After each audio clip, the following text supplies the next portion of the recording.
Welcome back.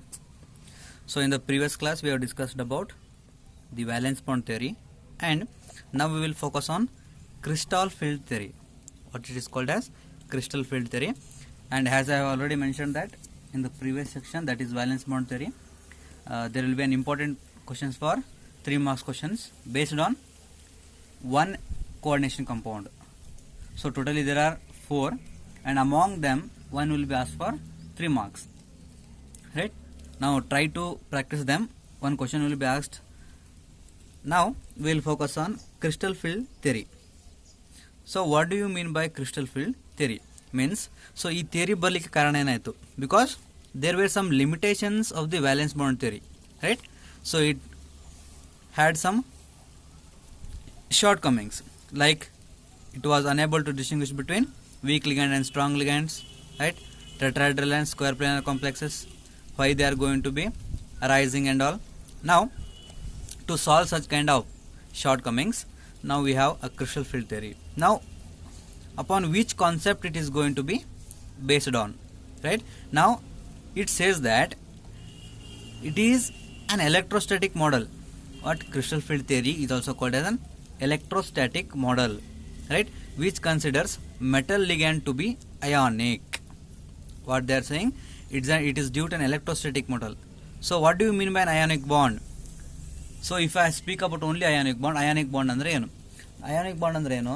There will be a complete transfer of electrons from one atom to another atom. For example, just look at here. If I say there is a formation of sodium chloride bond, hauda?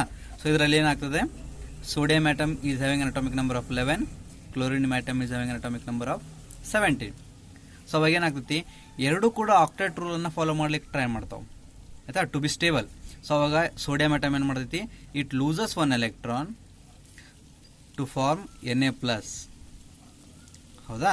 ಯಾಕಂದ್ರೆ ಅವಾಗ ಏನಾಗ್ತೈತಿ 10 electrons ಹೋಗ್ತಾವೆ, which is an octet ಅಥವಾ stable noble configuration 10, ಹೌದಾ? ಅದು ಬಿಟ್ರೆ ಇಲ್ಲಿ release ಆಗಿರುವಂಥ 1 ಎಲೆಕ್ಟ್ರಾನ್ ಏನು ಮಾಡ್ತೈತಿ, ಕಂಪ್ಲೀಟ್ ಆಗಿ ಈ ಕ್ಲೋರಿನ್ ಆಟಮು ಅಟೈನ್ ಮಾಡ್ಕೊಳ್ತೈತಿ. ತಗೊಂಡ ತಕ್ಷಣ ಏನಾಗ್ತೈತಿ, ಕ್ಲೋರಿನ್ 1 ಎಲೆಕ್ಟ್ರಾನ್ ತಗೊಂಡ ತಕ್ಷಣ Cl ಮೈನಸ್ ಆಗಿ ಕನ್ವರ್ಟ್ ಆಗ್ತೈತಿ, which is 18. It is also one of the noble gas configuration. ಅವಾಗ ಏನಾಗ್ತೈತಿ, ಈಗ ಎನ್ ಇಂದ ಕ್ಲೋರಿನಿಗೆ ಕಂಪ್ಲೀಟ್ ಆಗಿ 1 ಎಲೆಕ್ಟ್ರಾನ್ ಟ್ರಾನ್ಸ್ಫರ್ ಆಯಿತು. There is a complete transfer of 1 electron from 1 atom to another atom. Similarly, so ಈ ಕೋಆರ್ಡಿನೇಷನ್ ಕ್ರಿಸ್ಟಲ್ ಫೀಲ್ಡ್ ಥಿಯರಿ ಒಳಗೆ ಏನು ಹೇಳ್ತಾರೆ ಅವರು, ಮೆಟಲ್ ಲಿಗ್ಯಾಂಡ್ ನಡುಬರಕ ಒಂದು ಎಲೆಕ್ಟ್ರೋಸ್ಟಾಟಿಕ್ ಫೋರ್ಸ್ ಆಫ್ ಅಟ್ರಾಕ್ಷನ್ ಇದೆ, to be ionic, arising from purely electrostatic interaction between the metal ion and the ligand. Is that clear?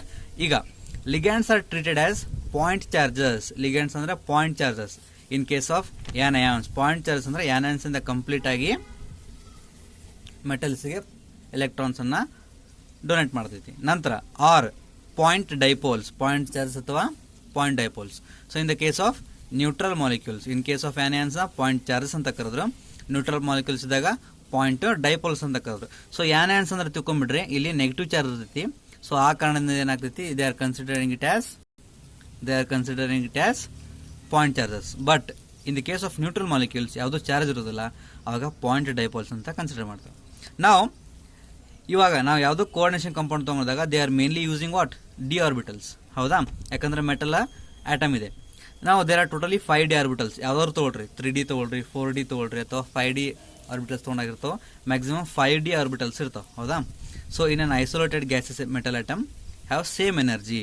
So what they are trying to say is that, so ನಮಗೆ available ಇರುವಂತಹ ಈ 5D orbitals ತಿಳಿತು, 1 2 3 4 5 ಯಾವ್ಯಾವು, DXY, DYZ, DZX, DX² - Y², DZ², ಹೌದಾ? So ಈ 5 orbital total D ಒಳಗೆ ಎಷ್ಟಿರ್ತಾವ electrons, 10 ಇರ್ತಾವ. 10 ಅಂತಂದ್ರೆ 1 ಪೇರ್ ಆಫ್ ಎಲೆಕ್ಟ್ರಾನ್ಸ್ 1 2 3 4 5 6 7 8 9 10. ಸೊ ಈ ರೀತಿ ಇದ್ದಾಗ ಟೋಟಲ್ 10 ಎಲೆಕ್ಟ್ರಾನ್ಸ್, ಹೌದಾ? ಅಥವಾ 5 pair of electrons. Are you getting my point?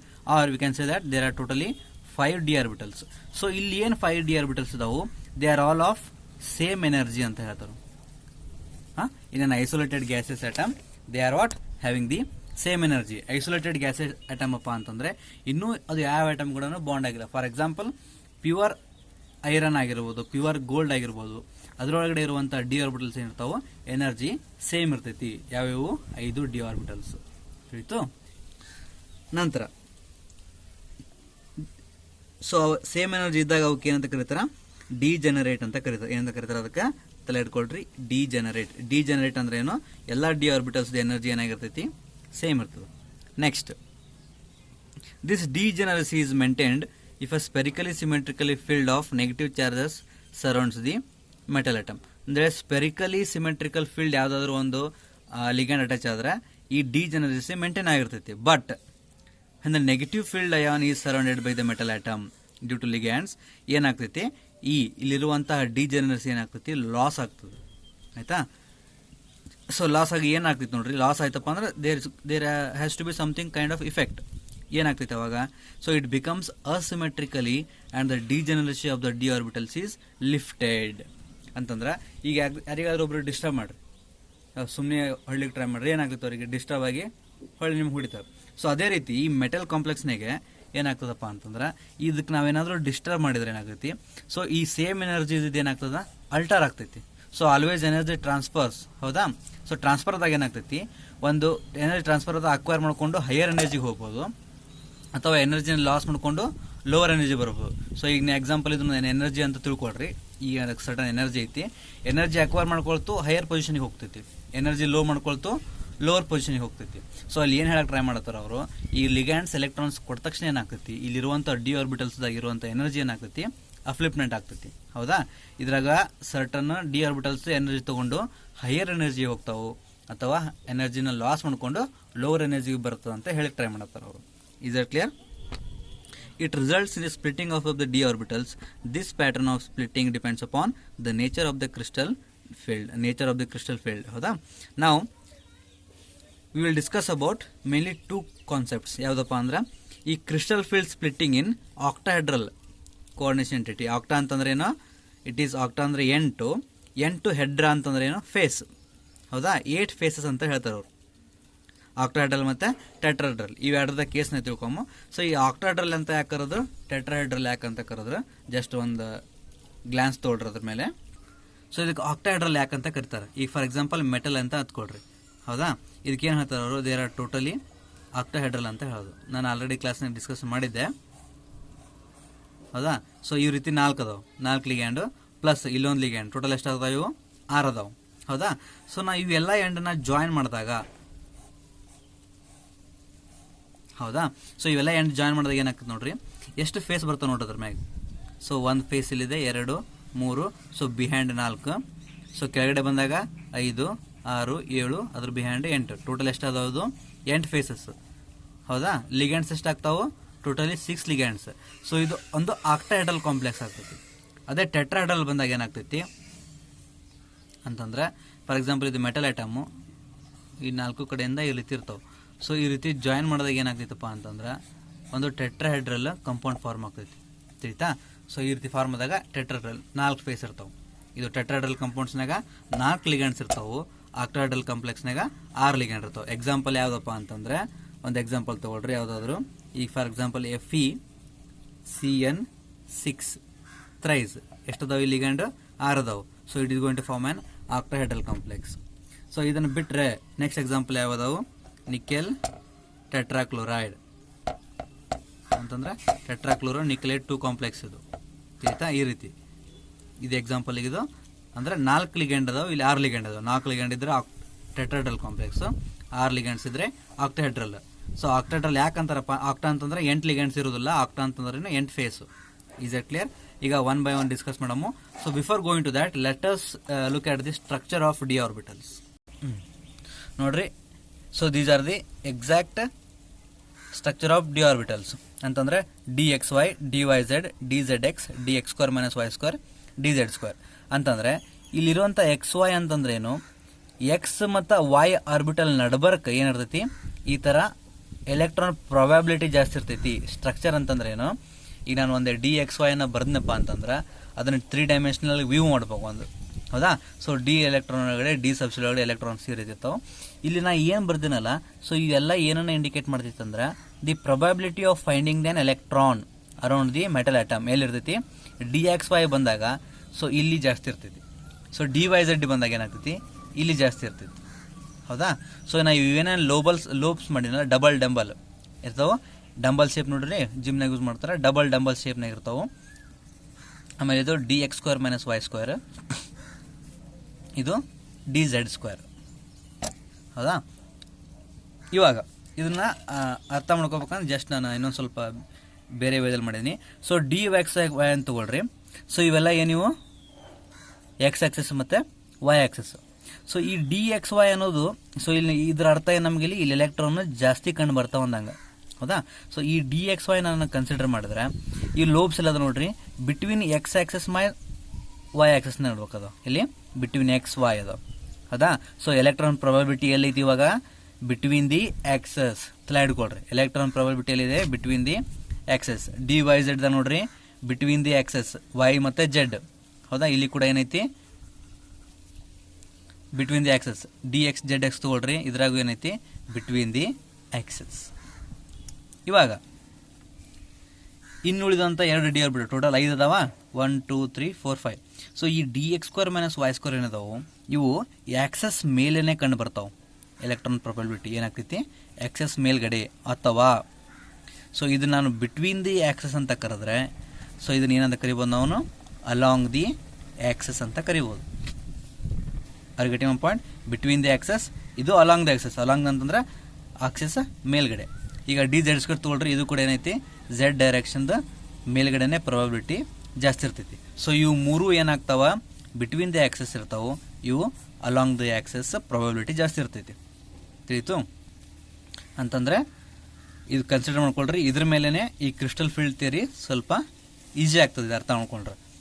ಇದು between the axes electron density ಜಾಸ್ತಿ ಐತಿ ತಿಳ್ಕೊಳ್ರಿ, ತಿಳ್ಕೊಬೇಕಿರೋದು ಅದು ಯಾಕಂತ ಕೇಳೋ ಪ್ರಶ್ನೆ ಬರೋದ ಇಲ್ಲಿ, ತಿಳಿದೈತಿ. ಈಗ ಇವು ಸ್ಟ್ರಕ್ಚರ್ ಆಫ್ ಡಿ ಆರ್ಬಿಟಲ್ಸ್ ಈ ರೀತಿ ಇರ್ತಾವೆ, ತಿಳಿತಾ. ಈ ರೀತಿ ಇದ್ದಾಗ ಎಲೆಕ್ಟ್ರಾನ್ ಪ್ರೊಬಬಿಲಿಟಿ ಡೆನ್ಸಿಟಿ ಎಕ್ಸ್ ಮತ್ತು ವೈ ಆಕ್ಸಸ್ ನಡಬರ್ಕ್ ಇರ್ತೈತಿ. ಸೊ ಇವು ಮೂರದ್ರಾಗ ಸೇಮ್, ಬಟ್ ಕೆಳಗಡೆ 2 ಹೋಗಂತ 2 ವೇರಿ ಆಗ್ತೈತಿ. ಸೊ ಇಲ್ಲಿ ಅಲಾಂಗ್ ದ ಆಕ್ಸಸ್, ಇಲ್ಲಿ ಬಿಟ್ವೀನ್ ದ ಆಕ್ಸಸ್, ರೈಟ್. ನಾವು will see one by one. So ಫಸ್ಟ್ನೇ ತಿಳ್ಕೊಳ್ರಿ ಏನೈತಿ crystal field splitting in octahedral coordination entity. So octahedral ಅಂದ್ರೆ ಏನು ಹೇಳಿದೆ ನಾನು, ದೇರ್ ಆರ್ 6 ಲಿಗ್ಯಾಂಡ್ಸ್, ಹೌದಾ. 6 ಲಿಗ್ಯಾಂಡ್ಸ್ ಇದ್ದಾಗ ಸೊ ಇವಾಗ ಏನಾಗ್ತೈತಿ, ನಾವು ಒಂದು ವೇಳೆ ಆ ಮೆಟಲ್ ಆಟಮನ್ನು ಆ ಲಿಗ್ಯಾಂಡ್ಸ್ ಹತ್ರ ತೊಗೊಂಡೋದ್ರೆ, ಸೊ ನಾ ಹತ್ರ ತೊಗೊಂಡೋದ್ರೆ ಅಂದ್ರೆ ನೀವು ಈ ರೀತಿ ಯೋಚನೆ ಮಾಡಿಬಿಟ್ರೆ ನಾನು ಮೆಟಲ್ ಕೈ ಹಿಡ್ಕೋತೀನಿ, ಲಿಗ್ಯಾಂಡ್ ಹತ್ರ ಹೋಗ್ತೀನಿ. ಸೊ ಆ ಕಾಂಪೌಂಡ್ಸ್ ಫಾರ್ಮ್ ಮಾಡುವಾಗ they are going to be interacted, ಅವೆರಡು ಮಿಕ್ಸ್ ಆಗ್ತಾವೆ, ಹೌದಾ. ತಿಳಿಸ್ಲಿಕ್ಕೆ ನಾನು ಈ ರೀತಿ ಹೇಳತ್ತೀನಿ. So there will be a repulsion between the electrons in metal D orbitals and the electrons of the ligands. So ಇವು ಎಲೆಕ್ಟ್ರಾನ್ಸ್ ಏನಾಗ್ತಾವೆ ರಿಪಲ್ಷನ್ ಆಗ್ತಾವೆ. ಎಲೆಕ್ಟ್ರಾನ್ ರಿಪಲ್ಷನ್ ಯಾಕೆ ಆಗಬೇಕು, like charges always repel each other, ಹೌದಾ. ಇವು ಯಾವಾಗ ರೆಪಲ್ ಆಗ್ತಾವೆ, ಒಂದು ವೇಳೆ ಮೆಟಲ್ ಲಿಗ್ಯಾಂಡ್ ಜೊತೆ ಇಂಟ್ರಾಕ್ಟ್ ಆದರೆ, ಹೌದಾ. So such repulsion is more when metal D orbital is directed towards the ligand.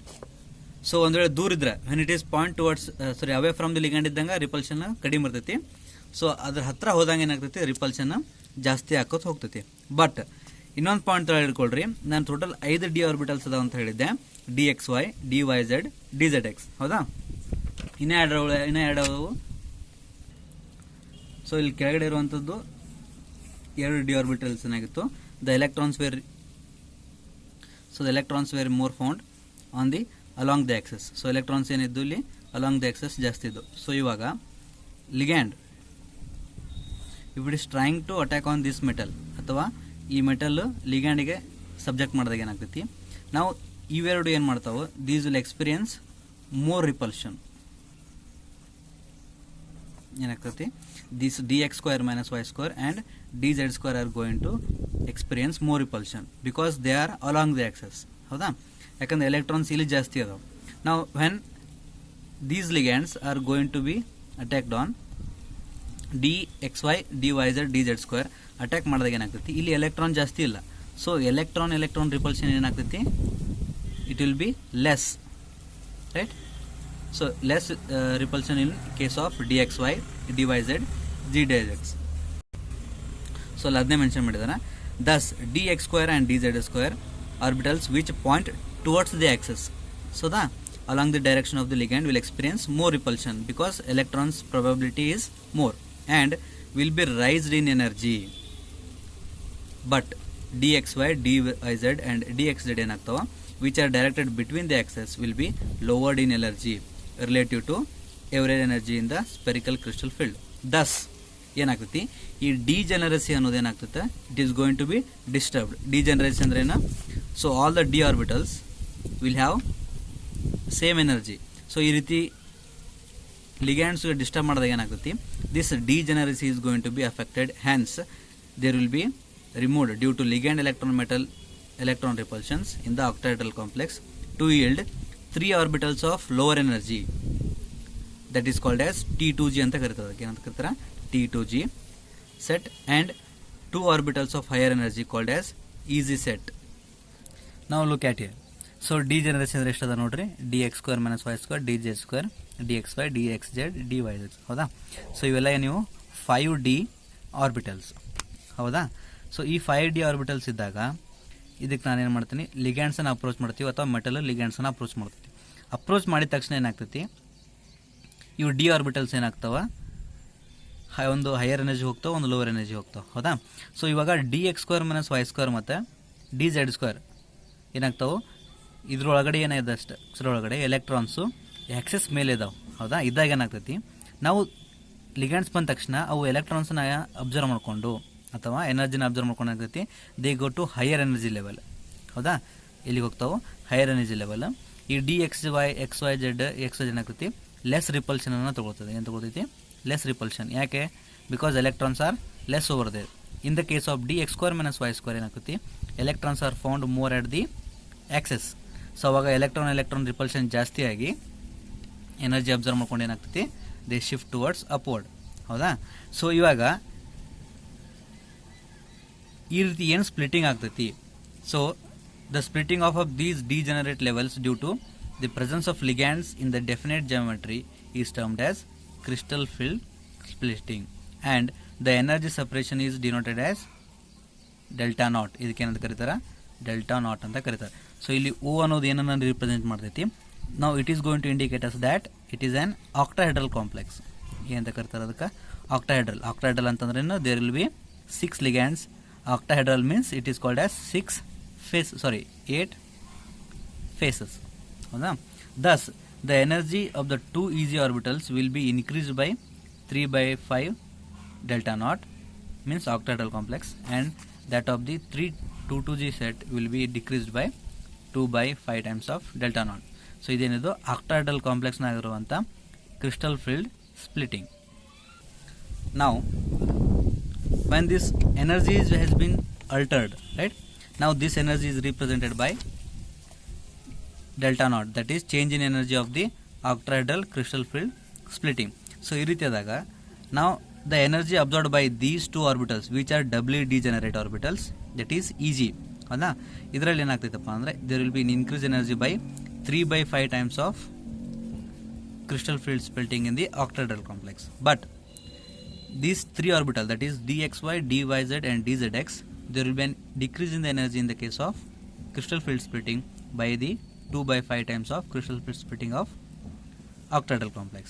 So this total energy crystal field splitting is denoted by delta naught, means delta O. O represents the octahedral complex. So iದೇನು energy change ಆಗ್ತೈತಿ, now that is going to depend upon the ligand to which it is attached. For example, there are so many kinds of ligands over here, right? Look at here, that is iodide ion, bromide ion, thiocyanate, chloride ion, sulfate ion, fluoride, hydroxyl, oxalate, water. So EDTA means ethylene diamine tetraacetate, ammonia, ethylene diamine, cyanide ion and carbonyl. So these ligands are classified into strong ligands as well as weak ligands, and based upon these ligands the energy, that is the crystal field splitting energy, is going to be depend upon, right? Some of the ligands are able to produce strong fields in the case in which the splitting will be large, whereas other produces weak fields in which the splitting will be very small. And this series which contains these all, that is different kinds of ligands, is termed as what? The spectrochemical series. Now let me show you once again. Focus here. Total ಎಷ್ಟು ಅದಾವ ನೋಡ್ರಿ D orbital. So 5 ಇರ್ತಾವೆ. D X Y, D Y Z, D Z x, d X square minus Y square and D Z square. So ಇದೇನಿದು normal degenerate orbitals. ಇವು ಯಾವ್ಯಾವು? Degenerate orbitals. ಹೌದಾ? So ಈ ರೀತಿ ಇದ್ದಾಗ ಏನಾಗುತ್ತೆ, ಸೈನೈಡ್ ಈಗ ಯಾವುದಾದ್ರು ಒಂದು ಲಿಗ್ಯಾಂಡ್ಸ್ ಅಪ್ರೋಚ್ ಮಾಡಿದಾಗ ಏನಾಗ್ತೈತಿ, there will be increase in energy. ಏನಾಗ್ತೈತಿ, ಬಂದ ತಕ್ಷಣ ಏನಾಗ್ತೈತಿ, ಇನ್ಕ್ರೀಸ್ ಆದ ತಕ್ಷಣ ಏನಾಗ್ತೈತೆ, ಇವು ಡಿ ಆರ್ಬಿಟಲ್ಸು ಈ ರೀತಿ ಅದಾವೆ. ಸೊ 5 ತೊಗೊಳ್ರಿ, 5 ಅದಾವ. 5 ಇದ್ದಾಗ ಸೊ ಅವಾಗೇನಾಗ್ತೈತಿ, ಇಲ್ಲಿರುವಂತಹ 2 orbitals, that is d X square minus Y square and D Z square. So since the electrons are presents what along the axis. So if I take these 3, electrons are present at between the axis. So electrons are along the axis. ಈಗ ಯಾವುದಾದ್ರೂ ಒಂದು ligand, for example if it donates electrons, so ಅವಾಗ ಏನಾಗ್ತೈತಿ, electron repulsion ಆಗ್ತದೆ. Because along the axis the electron density is more. ಅವಾಗ ಇವೆರಡು electrons ಏನಾಗ್ತಾವೆ, upliftment ಆಗ್ತಾವೆ. ಯಾವ್ಯಾವು? D X square minus Y square and d Z square. Now if ligands are going to approach these 3 orbitals, the electron density is between the axis. So axis ಮೇಲೆ ಇಲ್ಲ, ಅವಾಗ ಏನಾಗ್ತೈತಿ, electron repulsion ಕಡಿಮೆ ಆಗಿ there will be a decrease in energy. So ಯಾವ ಬರ್ತಾವು? D X Y, D Y Z, D Z X. So ಈ ಎನರ್ಜಿಗೆ, ಟೋಟಲ್ ಎನರ್ಜಿಗೆ ಏನಂತ ಕರೆದ್ರು ಅವರು? Delta o, means octahedral complex. So this is going to attain 3/5 times of delta naught, and this is going to be 3/2 times of delta naught. So the exact center between these two crucial field energy is called as what? Is called as the Barry center. ಇದಕ್ಕೆ ಕರೀತಾರ Barry center ಅಂತ ಕರೀತಾರೆ. Right? Now this is all about octahedral complex. So exam ನಾಗ ಏನು ಕೇಳ್ತಾರ? Explain. What they will ask? Explain crystal fluid splitting in octahedral complex ಅಂತ ಕರೀತಾರೆ. ಅದಕ್ಕೆ octahedral complex, OH, octahedral complex. So you have to explain. ಈ ಡಯಾಗ್ರಾಮನ್ನು draw ಮಾಡಿ explain ಮಾಡಬೇಕು. ದ್ಯಾಟ್ ಎಕ್ಸ್ಪ್ಲೇನ್ ಯಾವ ರೀತಿ ಮಾಡಬೇಕು? ನಾವು the electron density is found more at these 2 orbitals, ಯಾವ d X square minus Y square, d Z square, and the electron density is less over here. Hence when a ligand approaches these metal ion, there will be an increase in energy in the case of dx square, y square, dz square to form what? Easy set of orbitals. And when they approach these kinds of d orbitals, there will be decrease in energy and to form of T2g orbitals. ಆಯಿತಾ? ಇದನ್ನು maximum 2 marks ಕೇಳ್ತಾರ. ಇದರ್ they will ask the octahedral complex are, so next ಕ್ಲಾಸನ್ನು discuss ಮಾಡೋಣ ಅನ್ನೋದ್ರೆ ಯಾವುದು? Tetrahedral complex. Right? ನಾನು ಇದ್ರ ಮೇಲೆ ಕೀ ಆನ್ಸರ್ ಯಾವ ರೀತಿ ಸಾಲ್ವ್ ಮಾಡಿದ್ರು ಅಂತ ನಾನು ಕಳಿಸ್ತೀನಿ. Thank you.